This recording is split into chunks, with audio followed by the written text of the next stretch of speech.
नमस्कार, विंध्या टाइम्स में आपका स्वागत है। एक बात तो माननी पड़ेगी कि मध्य प्रदेश में रेमडेसिविर की कालाबाजारी रोकने में सरकार नाकाम रही।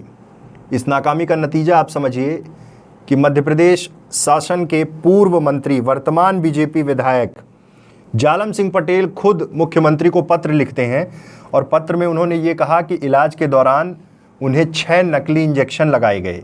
इस रैकेट में जनप्रतिनिधि और सरकारी अफसर भी शामिल हैं, ये उन्होंने सीधे तौर पे आरोप लगाया। भाजपा के नरसिंहपुर से गोटेगांव से विधायक हैं जालम सिंह पटेल, सीएम शिवराज सिंह चौहान को पत्र लिखा, सनसनीखेज दावा किया, आरोप लगाया कि जब वो जबलपुर में इलाज करा रहे थे उस दौरान उन्हें 6 नकली इंजेक्शन लगाए गए। जिस हॉस्पिटल में उन्हें भर्ती किया गया था वहाँ कुल उन्हें 12 इंजेक्शन लगे, क्योंकि 6 पहले लगे थे वो नकली थे, उसके बाद 6 इंजेक्शन लगे।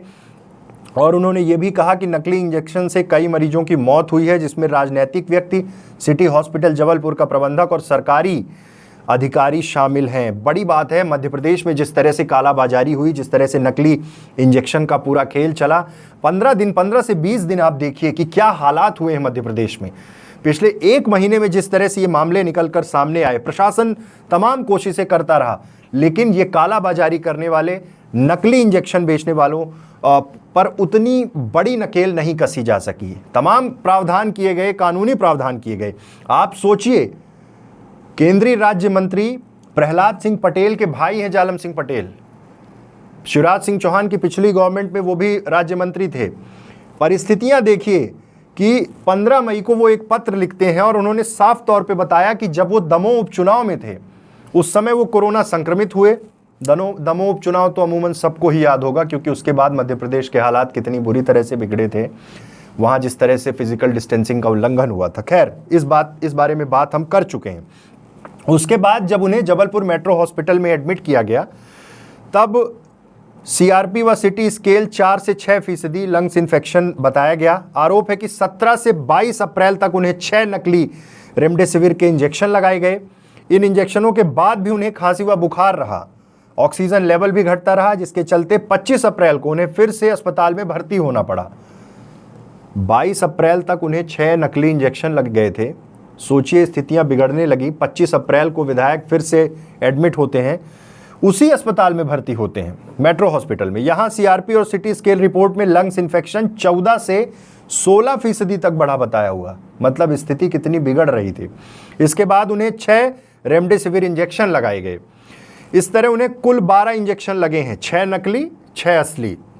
सीएम को पत्र में उन्होंने ये भी कहा कि जबलपुर के आसपास 15 जिलों के लोग इलाज के लिए आते हैं जबलपुर। इन जिलों में नकली इंजेक्शन की सप्लाई की गई, जिसके चलते कई कोरोना संक्रमितों की मौत भी हुई है। जबलपुर में आपने देखा होगा पिछले 1 महीने में कई बार ऐसा हुआ है कि इंदौर, भोपाल से ज़्यादा मौत के आंकड़े एक दिन में आए हैं।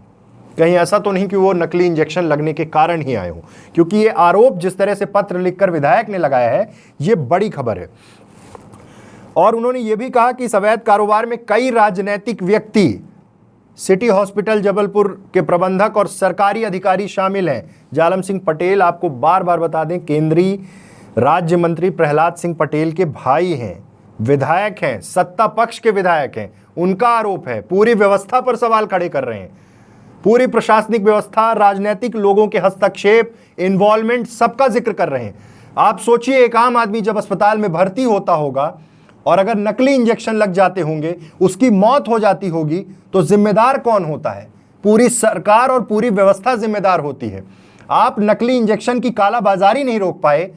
खुद आपकी पार्टी के विधायक आपको पत्र लिख के ये चीजें बता रहे हैं कि राजनीतिक व्यक्तियों का दखल था, अस्पताल प्रबंधन और तमाम चीजें, लेकिन सरकार इन चीजों को रोक नहीं पाई।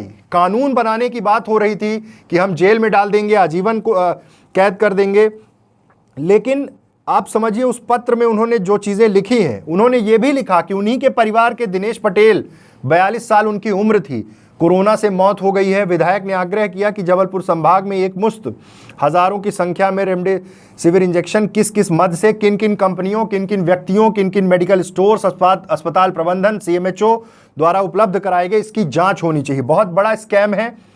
न जाने कितने लोग मौत के गाल में समा गए हैं इस पूरे मसले में। लेकिन विधायक ने जब ये सवाल खड़ा किया, आप देखते हैं कि उच्च स्तर से मुख्यमंत्री इस पर क्या निर्णय लेते हैं।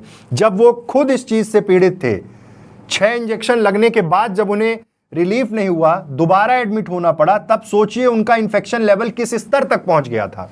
इतनी बड़ी कालाबाजारी प्रदेश में चल रही है। और जबलपुर में जो ये मौत के आंकड़े बढ़े थे बीच में, ये मान लिया जाए साफ तौर से कि नकली रेमडेसिविर इंजेक्शन लगने के कारण बढ़े हों, यह आशंका विधायक ने पत्र में भी जाहिर की है। पत्र में विधायक ने सिटी अस्पताल को राजसात करते हुए उसे सरकारी कोविड सेंटर में तब्दील करने की भी मांग की है। विधायक ने कहा कि सिटी हॉस्पिटल प्रबंधन और दोषियों से 5-5 लाख रुपए की राशि वसूल कर बतौर मुआवजा पीड़ित परिवारों को दिया जाए। बड़ी खबर है, सत्ता पक्ष के विधायक ये सवाल उठा रहे हैं कि वो जहां एडमिट हुए वहां नकली इंजेक्शन लगे, उन्हें बाद में असली 6 इंजेक्शन लगे, तब जाके उनकी रिकवरी हो पाई है। ऐसे न जाने कितने परिवार होंगे, क्योंकि मध्य प्रदेश में बड़े व्यापक पैमाने पर रेमडेसिविर के नकली इंजेक्शन लगाए गए हैं। अब देखना होगा कि इस पूरे मामले पर कोर्स ऑफ एक्शन क्या तैयार होता है, जब उन्होंने खुद, सत्ता पक्ष के विधायक ने खुद मुख्यमंत्री को पत्र लिखकर ये चीजें स्पष्ट की हैं।